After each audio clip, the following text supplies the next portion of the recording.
बिस्मिल्लाहिर्रहमानिर्रहीम। अस्सलाम वालेकुम वरहमतुल्लाह। वॉइस टीवी के साथ मैं हूँ मुर्तज़ा अब्बास और आज हम बात करेंगे अहम तरीन मौजू के ऊपर। वो है इंसानी सेहत। बिलाशुबा इंसानी सेहत अल्लाह ताला की तरफ से एक बेहतरीन नियामत है। इस नियामत और दौलत का कदर वो शख्स बेहतर जान सकता है जो इस नियामत से महरूम हो। आज हम बात करेंगे अपने प्रोग्राम में अपने मेहमान से जानने की कोशिश करेंगे, माहिर सेहत से, कि वो कौन से अवामिल, वो कौन से अद्वियात जिनकी वजह से सेहत जैसी अजीम नियामत मुतासर होती है। तो बिला ताख़ीर, बिला तमहीद मैं अपने मेहमान से आपको तारुफ़ कराना चाहूँगा। आज मेरे साथ इस अहम तरीन मौजू पर बात करने के लिए मौजूद है डॉक्टर जुनैद इरशाद अवान, PhD रिसर्च साइंटिस्ट। अस्सलाम वालेकुम। वालेकुम अस्सलाम मुर्तज़ा। बहुत शुक्रिया सर, आपने टाइम दिया इस मौजू पर। सर, इंसानी सेहत, जैसा कि मैंने इंट्रो में भी कहा, कि बिलाशुबा एक बहुत बड़ी नियामत है। तो कौन सी अवामिल है जो इस सेहत जैसी नियामत को मुतासिर करती है? ख़ासकर वो कौन से अद्वियात है जिन्हें ख़ास तौर पर एंटीबायोटिक्स वो कितने हद तक मुतासिर करती है इंसानी सेहत को? इस हवाले से क्या फरमाना चाहेंगे? बिस्मिल्लाहिर्रहमानिर्रहीम। मुर्तज़ा, सबसे पहले आपका शुक्रिया, आपने वॉइस टीवी में मुझे मदऊ किया और आज इस इम्पॉर्टेंट जो मौजू है इस पे बात करने के लिए मुझे आपने बुलाया।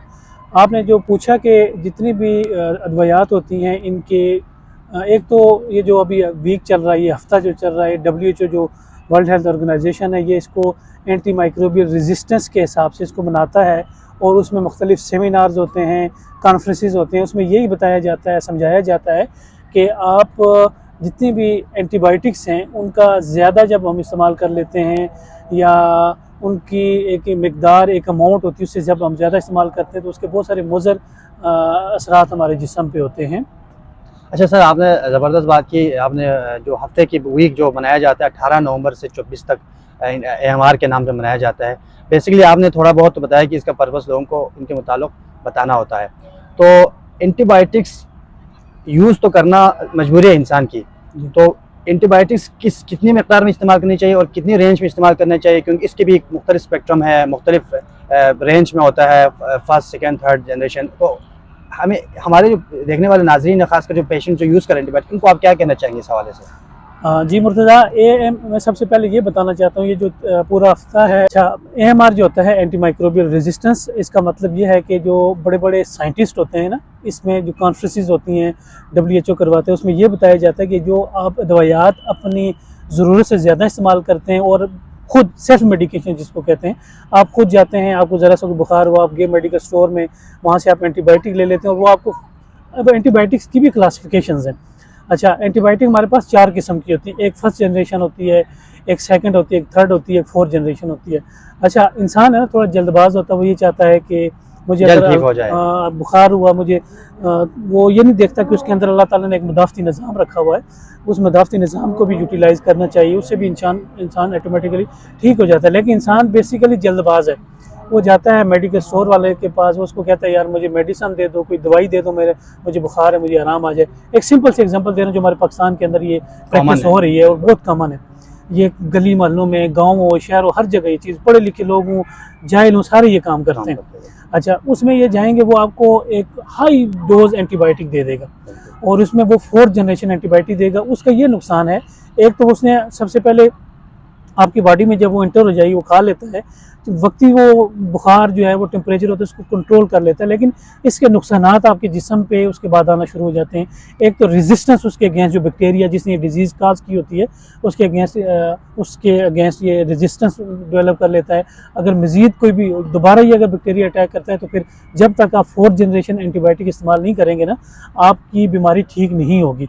तो इसका ये मतलब है कि फर्स्ट, जब कभी भी आपको कोई बीमारी होती है, पहले कोशिश करें 2 दिन 48 हार्स जो होते हैं, इससे हमारी बॉडी के अंदर एंटीबॉडी, एंटीजन, ये मेडिकल की टर्मिनोलॉजीज होती हैं, बैक्टीरिया जो हमारा मदाफ़ती निज़ाम होता है, ये आपस में फाइट करते हैं, इनके अगेंस्ट फाइट होती है और इसके रिजल्ट में हमारी बॉडी का टेम्परेचर बढ़ जाता है, जिसको बुखार कहते हैं। 2 हफ्ते के बाद हमारा डिफेंसिव सिस्टम इतना मजबूत होता है कि वो उस बीमारी पे कंट्रोल कर लेता है। लेकिन अगर वो कंट्रोल नहीं कर सकता, फिर उसके लिए एंटीपायरेटिक्स दी जाती हैं। एंटीबायोटिक्स एकदम एक डायरेक्ट प्रैक्टिस में नहीं दी जाती, क्योंकि USA की जो रिसर्च है, लेटेस्ट रिसर्च के अंदर ये बात आई है कि जितने लोग वहाँ के, देखें, पैरासीटामोल एक कॉमन सी मेडिसन है, जिसको पेनाडॉल कहते हैं, हम इसको टॉफ़ी की तरह खाते हैं सारे लोग, हम टॉफ़ी की तरह पेनाडॉल कुछ भी हो जाए पेनाडोल खाना है। लेकिन इसके नुकसानात हैं। आपको पता है कि अमेरिका की एक रिसर्च में, ये 2022 में पब्लिश हुई इंटरनेशनल जर्नल ऑफ फार्माकोलॉजी में, उसमें ये इन्होंने मेंशन किया है कि तकरीबन पूरे अमेरिका में, कितना एडवांस मुल्क है, वहाँ पे सबसे ज़्यादा जो सुसाइड होती हैं, सबसे ज़्यादा जो डेथ्स होती हैं, वो पैरासीटामोल इस्तेमाल करने से होती हैं। उससे क्या होता है, वो लीवर की टॉक्सिसिटी हो जाती है, जिगर हमारा मुतासर होता है। जब जिगर मुतासर होता है तो ऑटोमेटिकली आपकी बॉडी के सारा मेटाबॉलिक जो निज़ाम होता है वो आपका डिस्टर्ब हो जाता है, तो एज अ रिजल्ट वो डेथ की तरफ पेशेंट चला जाता है। और पाकिस्तान में हम बच क्यों जाते हैं, क्योंकि उसके अंदर जो पैरासीटामोल होती है उसकी जो कंपोजिशन होती है बहुत कम डाली होती है, जिसकी वजह से हम बच जाते हैं। अदरवाइज़ हमारे अंदर भी लोग ये खा के सुसाइड करें, लोगों के जिगर मुतासर हों, स्टमक मुतासर हों। अच्छा, अब वो एंटीबायोटिक्स जितनी हैं इनमें देखें, फर्स्ट जनरेशन एंटीबायोटिक देखें, एंटीबायोटिक्स की क्लासिफिकेशन मैंने आपको बता दी, लेकिन एंटीबायोटिक्स की टाइप्स भी हैं कुछ। एक एंटी बैक्टीरियल होती हैं, एंटी वायरल होती हैं, और एंटी फंगल होती हैं, एंटी प्रोटोजोल होती हैं, एंटी पैरासाइटिक होती हैं। अब ये कैटेगराइज किया हुआ है। अब देखें, स्पेसिफिक बीमारी के अगेंस्ट स्पेसिफिक ड्रग है, और उस स्पेसिफिक ड्रग का एक हाफ लाइफ होता है आपकी बॉडी में, एक उसकी एफिकेसी का टाइम होता है। अब देखें, डॉक्टर्स हैं जो फिजिशियंस होते हैं, वो जब दवाई को प्रिस्क्राइब करते हैं, जब वो नुस्खे के ऊपर लिखते हैं किसी बीमारी को डायग्नोज, उसकी तशखीस करके, तो उसके रिजल्ट में ये लिखते हैं कि भाई अगर इसको एंटीबायोटिक देनी है तो फर्स्ट जनरेशन से उसको शुरू करें, सबसे लो जनरेशन होती है। उसका ये फ़ायदा होता है क्योंकि आपका मदाफ़ती निज़ाम तैयार होता है उसके अगेंस्ट, लेकिन वो जो बैक्टीरिया होता है, वो जो जरासीम होता है, वो थोड़ा सा उससे स्ट्रॉन्ग हो जाता है। उस बैक्टीरिया की जो एक्स्ट्रा स्ट्रॉन्गनेस होती है ना, वो जो एक एक्स्ट्रा कैपेबिलिटी होती है, उसको रिड्यूस करने के लिए हम फिर एंटीबायोटिक का कोर्स करवाते हैं। अच्छा, एंटीबायोटिक का कोर्स भी हमें तकरीबन उसमें मेंशन होता है, कम से कम मिनिमम जो फार्माकोलॉजी कहती है वो 3 दिन की दवाई इस्तेमाल करनी चाहिए। हमारे लोग ये होते हैं कि हाई एंटीबायोटिक 2 दिन इस्तेमाल करते हैं, फिर उस दवाई को छोड़ देते हैं, फिर वक्ती वो ठीक हो जाते हैं, लेकिन फिर कुछ दिन के बाद वही नहीं। इसी मौजू की तरह, इसी सवाल की तरह मैं आ रहा था। आपने फरमाया कि एंटीबायोटिक रेजिस्टेंस हो जाते हैं, और मेरा जो सवाल ही इसी तरफ था कि हमारे अक्सर पेशेंट्स ये करते हैं, डॉक्टर्स के पास जाते हैं, दवाई लेते हैं सर, दवाई लेने के बाद वो कोर्स करवाते हैं हफ्ते का या 10 दिन या 14 दिन का, वो कोर्स का बताते हैं डॉक्टर्स या फिजिशियन जो स्पेशलिस्ट होता है। तो हमारे यहाँ ये होता है कि 1-2 दिन या कुछ डोज खाने के बाद ठीक हो जाते हैं, तो समझते हैं भाई बिकुमल मैं सयाब हो चुका हूँ, अब मुझे दवाई स्किप करनी चाहिए। मतलब एक पता दवाई देता है तो उसमें 2 खा के रख लेते हैं, अक्सर घर में हमें देखने को मिले खासकर ये। और दूसरी बात जो आपने जिक्र की, जो सेल्फ मेडिकेशन की खुद डॉक्टर्स बनते खुद खाते हैं, और टॉफ़ियाँ, जिस तरह टॉफ़ियाँ खाते हैं उस तरह दवाइयाँ खाते हैं, तो इस हवाले से आप क्या कहना चाहेंगे, इसका कितना असर होगा बॉडी के ऊपर? अच्छा, देखें, excess of everything is bad. जब भी आप कोई भी चीज़ है, कोई भी मेडिसिन है, वो ज़रा केमिकल है ना, टॉक्सिन है, वो केमिकल हमारी बॉडी के लिए यूज़फुल नहीं होता।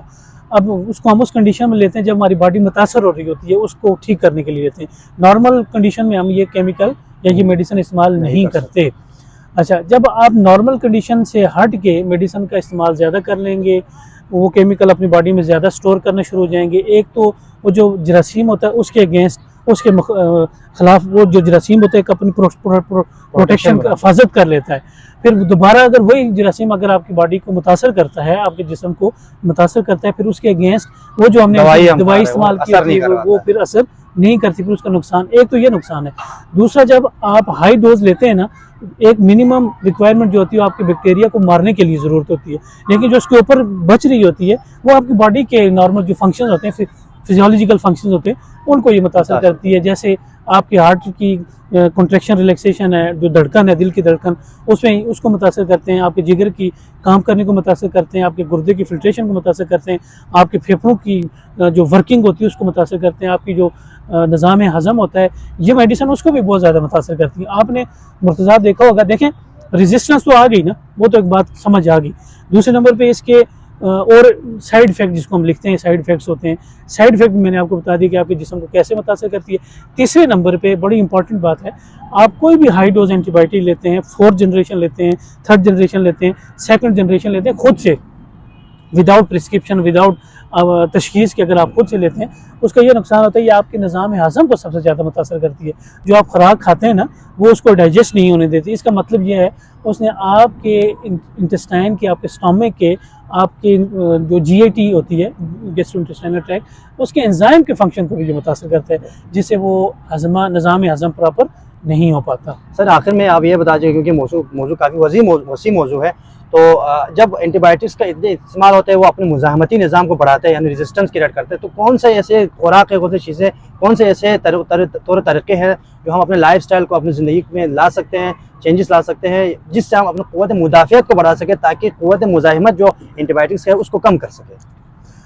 जी मुर्तज़ा, ये बहुत ज़बरदस्त क्वेश्चन है आपका। इसका हमारी इस कम्युनिटी को, हमारे इन लोगों को इसकी ज़रूरत है, इसकी अवेयरनेस की ज़रूरत है, और वॉइस TV के प्लेटफॉर्म से हम ये चीज़ लोगों को बता रहे हैं। इसका अजर अल्लाह आपको भी देगा इंशाल्लाह। अच्छा, इसमें एक तो हम जो घर में आम जो रूटीन में, हमारा ज़ाहिर है पाकिस्तान एक बहुत अमीर मुल्क नहीं है, क्योंकि हम पेरीफ्रीज के भी हमारे लोग हैं, हिल एरिया के लोग होते हैं। वहाँ पे खुराक का मतलब ये है कि आप ज़्यादा से ज़्यादा डिपेंड करें जो आपकी जो नेचुरल सोर्स की खुराक है, जैसे सब्जियों का इस्तेमाल ज़्यादा करें। आप जो मौसमियाती या जो जिस मौसम के हिसाब से फल आपको मौजूद है, आप उसका इस्तेमाल ज़्यादा करें। आप नेचुरल सोर्स से दूध का इस्तेमाल करें, आप नेचुरल सोर्स से अंडों का इस्तेमाल करें, आप देसी गोश्त खाएँ। ये सारी चीज़ें आपकी जो निज़ाम मुदाफ़त होती है, इसको बूस्ट करती है, इसको बढ़ाती हैं। बहुत शुक्रिया सर, आपके टाइम का। ये मौजू काफ़ी वसी है, लेकिन हमने फिर भी कवर करने की कोशिश की। उम्मीद है इस माहिर सेहत की हिदायत पर आप अमल करते हुए अपनी सेहत का भरपूर ख्याल रखेंगे। अगले प्रोग्राम तक मुझे इजाज़त दीजिए। अल्लाह हाफ़िज़।